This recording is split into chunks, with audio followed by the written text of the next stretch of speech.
We now welcome Nicholas Grindle, who comes to us from the Centre for the Advancement of Learning and Teaching.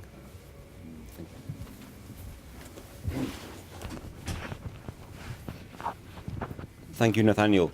I'd like to talk briefly today about gypsies, and this is related to work which I shall explain in a minute is ongoing, but this is the first time I've really looked at gypsies, and I'm taking this as an opportunity to do so.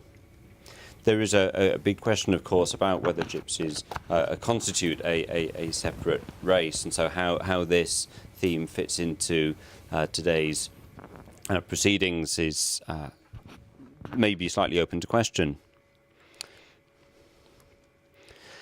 I'd like to start with this painting. I'm sorry these slides aren't bigger. I'll explain what it is for those at the back. This is a small painting, slightly smaller than the size of a sheet of A4 paper, of an Indian girl, painted by a painter called George Morland, who lived and worked in London at the end of the 18th century. And it's this guy who I've been working on for a while and curating an exhibition of his work at the end of this year.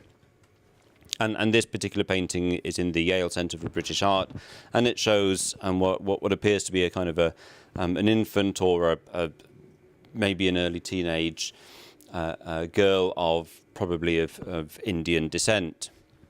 And this is the title it's had for a long time, and this is what its current title at Yale, and this is what it was sold under in auctions in the past. This is another painting, a much larger painting, which is in Cambridge, called Benevolent Sportsman, and it shows a sportsman out on a horse, giving some money, some alms to a small group of gypsies. And what we have here, right in the middle, you won't be able to see it at the back, but is this Indian girl. And it's only working through Morland that I kind of made this connection and realised the Indian girl is not an Indian girl at all. It's a gypsy girl. Morland's contemporaries, people at the end of the 18th century, would have known that this was a group of gypsies. There's a lot of poetry about gypsies. Kind of something of a conflicted attitude. They were admired for their kind of love of liberty. On the other hand, they were recognised as being something of a pest with their thieving ways and so forth, and those tropes were often rolled out. And so this itself is something of a conflicted image. On one hand, it's giving alms to gypsies who need them, but on the other hand, it's the person doing it is probably the landowner, who's probably a JP and therefore responsible for making sure that they move on. This is painted at a time, and the Indian girl is painted at a time when people are first beginning to speculate that gypsies come from India rather than Egypt, which is where the term gypsy comes from. And so it may well be that this kind of conflation of the Indian girl and the gypsy girl is quite kind of historically specific. Painters traditionally paid close attention to the occupations and the dress of gypsies. I'm showing here a painting in the National Gallery by Thomas Gainsborough, a well-known painting called The Watering Place. And in the foreground, it's some cattle being watered with a town in the distance. But then over on the left, there are a small group of gypsies around a campfire. And they were seen very much as part of the environment. And they make appearance in many landscape paintings of this period and genre paintings as well. And going back to the 17th and 16th centuries, there's a real interest in their the kind of the dress and the habits and the customs of gypsy groups. But it's in this period as well that attention is also paid to skin colour and the way that gypsies are typically understood to be dark. I'm showing here a watercolour drawing by a guy called Thomas Heafy, and it shows a servant, someone preparing food, and then through the window is a gypsy woman. And there's a slightly larger detail, a young gypsy woman with a girl or an infant on her back. And what Heafy has done is focus on the skin colour, keeping that kind of attention to the habits of gypsies and their occupations, but also, and their kind of unusual dress, but also paying quite close attention to a darker skin colour with dark hair, and you can see that as well in the infant. Skin colour had a place in aesthetic theory of the 18th century, as David Beinman has shown. Gypsy women were often seen as very beautiful.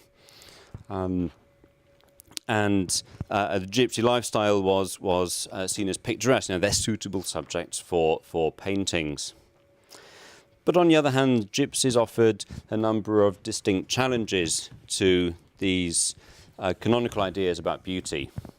The beauty of gypsy women was often seen to hide rather than express their moral character. So in other words, it disguised the fact that they were corrupt and thieving and deceitful people. In the same way, the gypsy, the idea that gypsies was shaped by their environment was also kind of contradicted. The focus on racial theory tended to say in the 18th century that race was the outcome of environmental pressures. This was contradicted by the fact that gypsies, by and large, roaming throughout Europe as the first serious work on gypsies in 1787 put it. They roamed throughout Europe, but always stayed the same colour, and they resisted this kind of assimilation to their environment, both in terms of their skin colour, but also in terms of their habits and customs. So they on the one hand, gypsies conformed to conventional ideas about beauty, but on the other hand, they offered some challenges to it. And what really interests me about them, and this is where I might kind of take this work a bit further, is the idea of gypsies being one particular example of people on the move. So not so much where race is shaped by boundaries, or where racial boundaries can be drawn in a number of ways, both in terms of character, customs, geographies and so forth, but where that notion of boundaries is somewhat problematic. How is it that in terms of gypsies and their representation in the 18th and 19th centuries, it's the case that the certain characteristics of race stay the same and seem kind of resistant to reform, but on the other hand, other characteristics such as their kind of geographical associations aren't really there. Those boundaries simply refuse to be drawn. And I'm afraid I don't have a slide of it, but the other group that I'd like to explore that question in relation to is representations of Jews and Jewish peddlers in particular. There's a kind of a rich history of this kind of remarkably resilient figure, the Jewish peddler, and in the 18th and the 19th century. And again, it's that notion of mobility that kind of interests me. So gypsies tend to be both part of the environment and adhering to conventional ideas about beauty, but on the other hand, they appear to be distinguished from the environment. They don't belong and they refuse to be assimilated. And this makes them both attractive for painters, but as particularly picturesque subjects, but on the other hand, problematic in terms of ideas of race.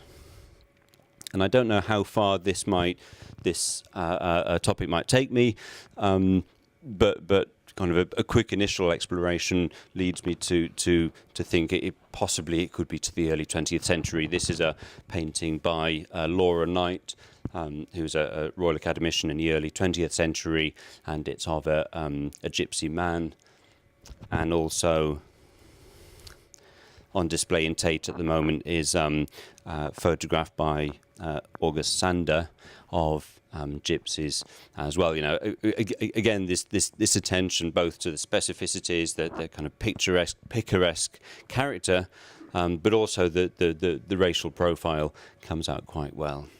So I think I'll leave it there. Thank you.